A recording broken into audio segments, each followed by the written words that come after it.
Hey hey hey smart people.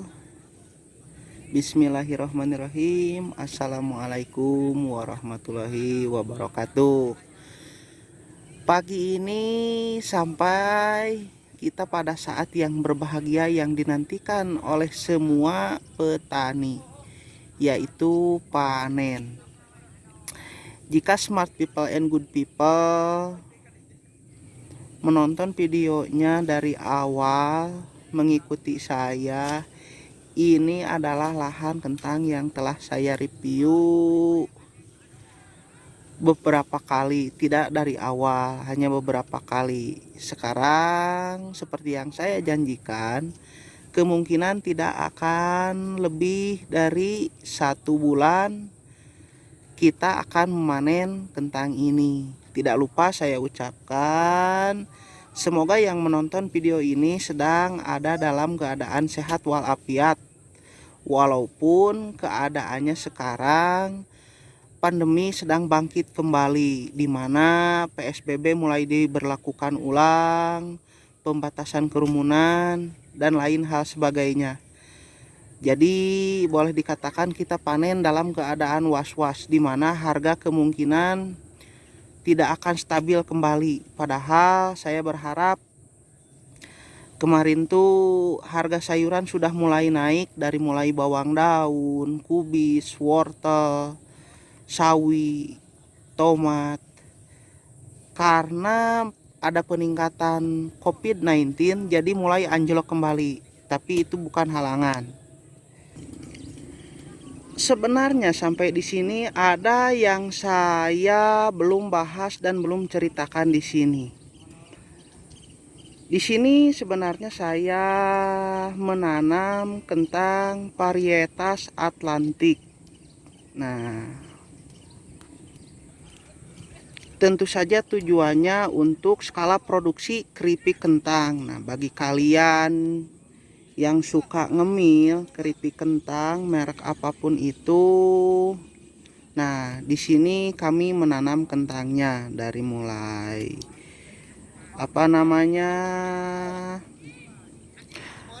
pemesanan bibit, karantina bibit, proses penanaman, perawatan, dan hal lain sebagainya. Nanti kita mulai tanam atau review dari awal. Nah, kelebihan penanaman kentang varietas Atlantik ini tentu saja usianya yang relatif cepat, di bawah 3 bulan, antara 70 sampai 80 hari itu sudah siap panen. Tentu saja tujuannya supaya kentang yang ditanam itu tidak terlalu besar. Mereka tidak memperdulikan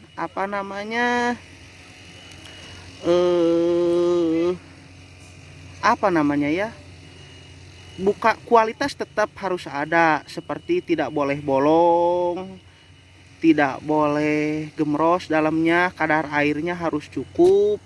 Justru mereka meminta waktu pemanenan 80 hari itu, dimana kadar air dan masa lain hal sebagainya pokoknya saya tidak tahu. Yang penting dalam masa-masa bagusnya lah, seperti itu, kurang lebihnya seperti itu. Nah,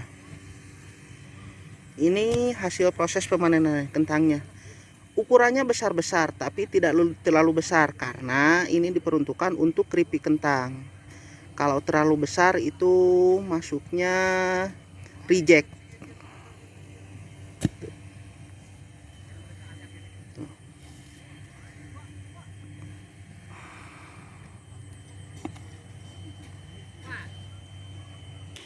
Dan ini kabar kubis yang kita sepelekan waktu itu. Sekarang sudah masuk fase peralihan generatif ke vegetatif. Masuk proses pemintalan. Nah, sudah besar-besar tuh.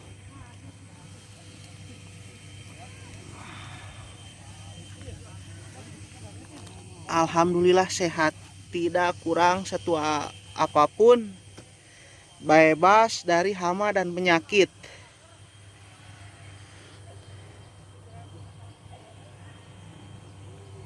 Muhun malo sugano ya tuh ayeuna 400 perak, anu kieu mah sugana ya tuh kabagian 2000 nya bersih.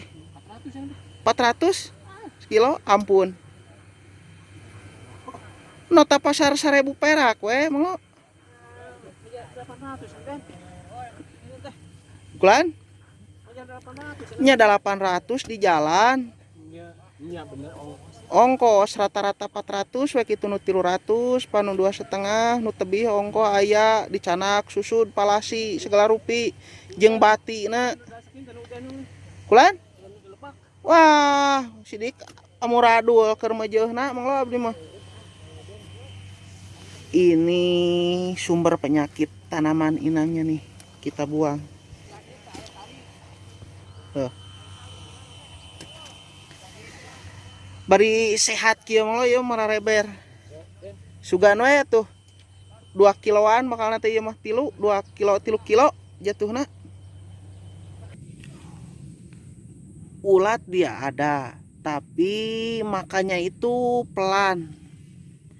Kenapa? Karena kemungkinan besar dia terkontaminasi racun kontak dan lambung. Semacam kalau kita sakit perut lah. Jadi makan sih makan, tapi tidak senormal waktu si ulat itu sakit, sehat. Nah, karena kita beri racun kontak dan lambung. Tentang apa itu racun kontak dan lambung kita nanti bahas dalam video khusus. Cukup sekilas info di kubisnya, nanti kita review ulang khusus di budidaya kubis. Kembali ke proses pemanenan kentang.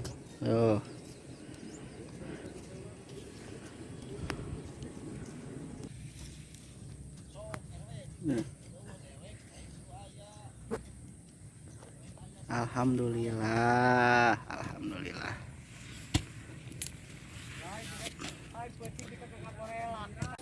Nah, smartphone sudah hampir setengah perjalanan. Kita buat tali untuk mengikat si kentangnya dulu. Nah, proses klasifikasi penyotiran dari ya berbagai ukuran yang akan kita angkut dan yang tertinggal. Nah, kita masukkan dulu ke dalam karung, pengki atau apapun itu untuk mempermudah saja. Sebelum kita masukkan ke dalam satu wadah yang dinamai kanit kalau orang sini, tapi tetap namanya karung sajalah biar lebih cepat, lebih simpel. Tuh.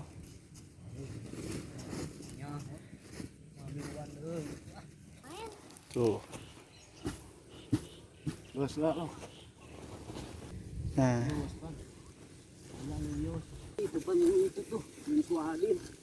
tuh kita masukkan. Tuh.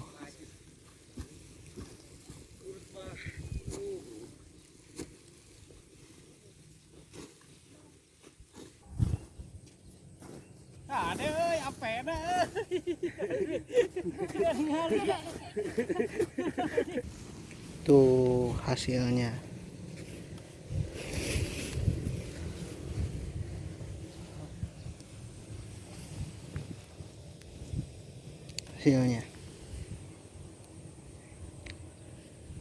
Lalu kita ikat,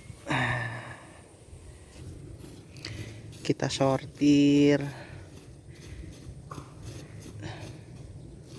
tapi umumnya ukurannya ABC lah, ABC-an, ukuran AL, B, dan C.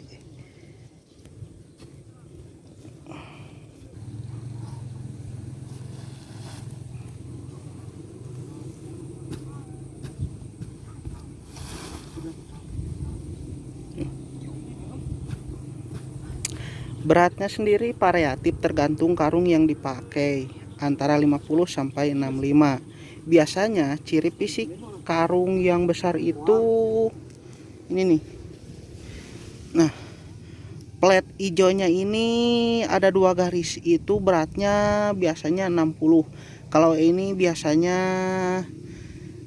karung dengan plat hijaunya satu ini 50-an lah, 50 sampai 55 kilo.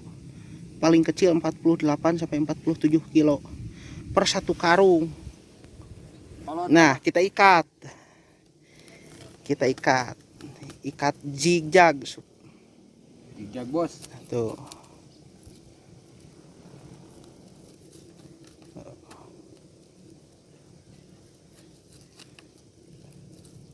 Aduh. Tuh.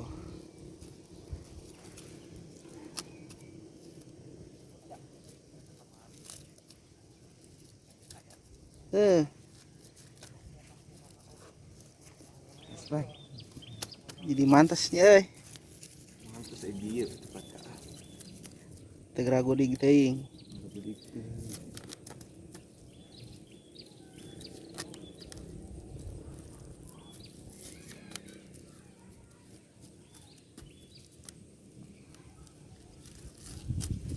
Bi wadahan ulah leutikna. Wadahan ulah leutikna jualin maneh. Oh, aku saya mau dijual berat atuh. Lain jang boga lang layangan. Tuh, selesai. Rapih begini. Zigzag. Jadi tidak akan lepas.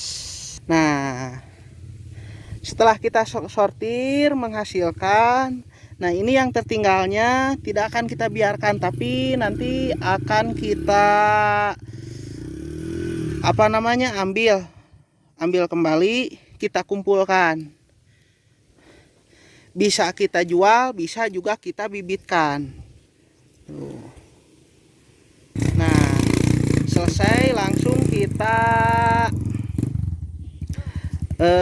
angkut ke pinggir jalan raya. Sebelum nantinya kita angkut menggunakan mobil besar atau kol diesel, mobil pengangkut sayur. Nah, kita angkut dulu. Tuh.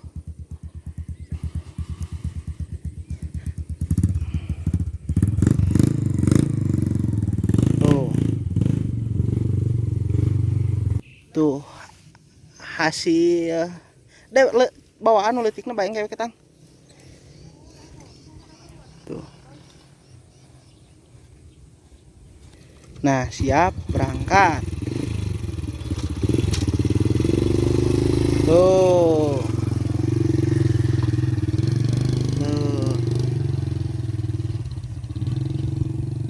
Oh iya, saya baru ingat. Nama metode proses panen kentang ini dinamakan jabruk. Sistem kerjanya jabruk, dimana sederhananya kita borongkan, hitungannya per kilo. Aturannya yang mereka dapat tergantung jarak dari kebun ke jalan raya. Patokannya per kilo. Umumnya kalau pinggir jalan raya itu Rp300. Ada yang bisa mencapai Rp1.000 tergantung jarak tempuh. Nah, enaknya kalau kita panen kentang dengan metode jabruk ini, itu untuk lahan 1 hektar bisa selesai 1 hari, kadang-kadang kurang, dari jam 6 pagi, jam 2 sudah selesai. Metodenya seperti ini nih. Sementara yang lain sibuk memanen tuh, memanen di bawah tuh.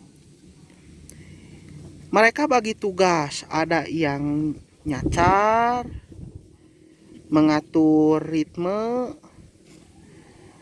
ada yang juga memfinishing hasil sayurnya tersebut. Dalam artian kita masukkan ke dalam karung, tali plus angkut. Jadi mereka bagi-bagi tugas. karena bagi mereka waktu adalah kecepatan, lebih cepat lebih baik, itu enaknya. Contohnya saya, kalau saya ini jarak dari kebun ke pinggir jalan itu kurang lebih 50 meter. Ongkos operasionalnya Rp350 per kilo. Nanti kita kalikan berapa jumlah hasil panen yang kita dapat dari lahan sekian. Tuh, bagi-bagi tugas dulu. Nah, smart people, proses pengambilan umbinya sudah selesai. Nah, pemasukan dalam karung juga sudah selesai. Tinggal satu lahan lagi yang bawah. Kemungkinan 1 jam lagi selesai. 1 jaman lagi lah. Baru dapat 60 karung. Kita simpan dulu di sini. Sebelum besok kita angkut dan dikirim ke pabrik. Nah, di sini dulu transit sebelum ke gudang.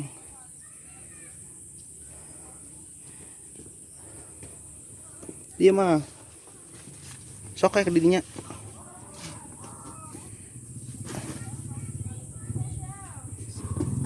Oh. Dia apa palanggan wud? Tadi nasukus kama. Tini ya anu Nah, 5 hiji baru 51 karung. Nah, 58 kena 10. Ada kena 10. Nah, kalau situasinya memungkinkan kita simpan, kalau tidak memungkinkan kita pindahkan ke gudang lalu siap angkut.